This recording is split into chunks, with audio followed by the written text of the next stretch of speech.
India and the Nordic countries have announced a major push to deepen ties in green technology, trade, security, and global cooperation.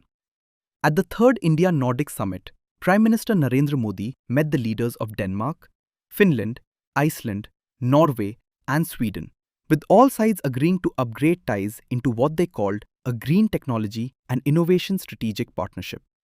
The summit focused on sustainable energy, maritime cooperation, and even polar research in the Arctic region. Speaking after the summit, Modi said India and the Nordic countries are united by shared values such as democracy, rule of law, and multilateralism.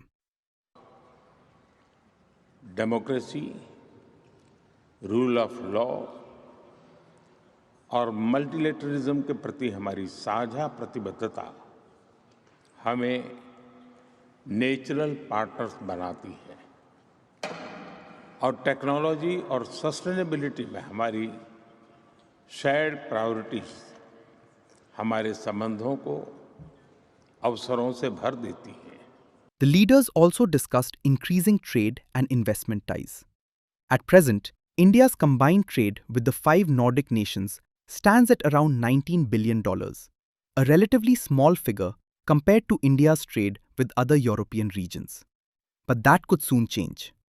Denmark, Sweden, and Finland are already part of the India-European Union Free Trade Agreement process announced earlier this year, while Norway and Iceland are linked through the India-European Free Trade Agreement.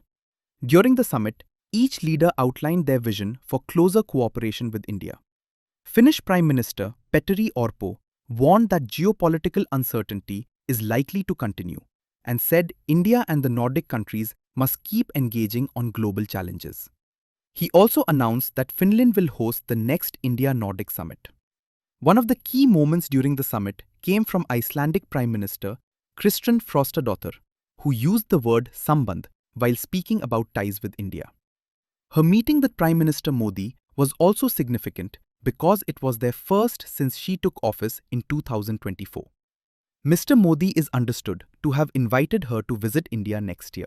I had my first bilateral meeting with Prime Minister Modi this morning, which was a very exciting meeting for us because we have such a good story to tell between these two countries.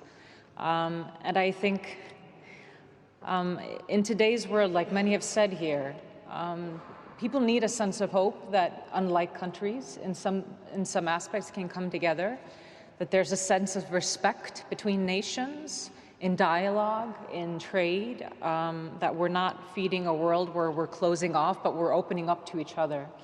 And so I think this summit comes at a very poignant time for us, that we can show that even though we're miles apart as a grouping, as Nordics, from India, but also for a country like Iceland, which is very different in scale and size, there are so many things that tie us together. And I just have to address, I love that word samband. I'm not going to go into depths into other languages here, but this is a purely Icelandic word. You must hear this.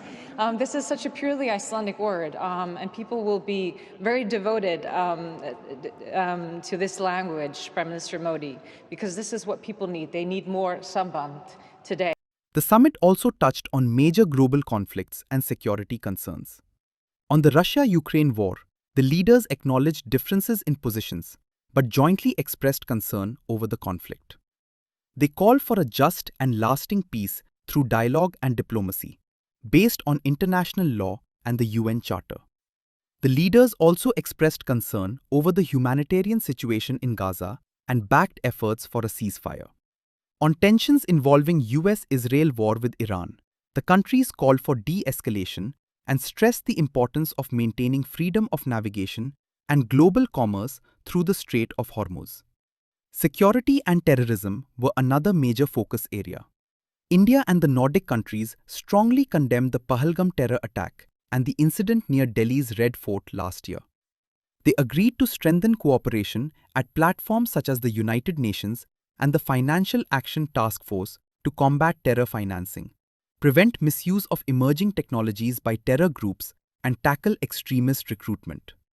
In a significant diplomatic endorsement, all 5 Nordic leaders backed India's bid for a permanent seat at a reformed UN Security Council, and also supported India's application for membership in the Nuclear Suppliers Group.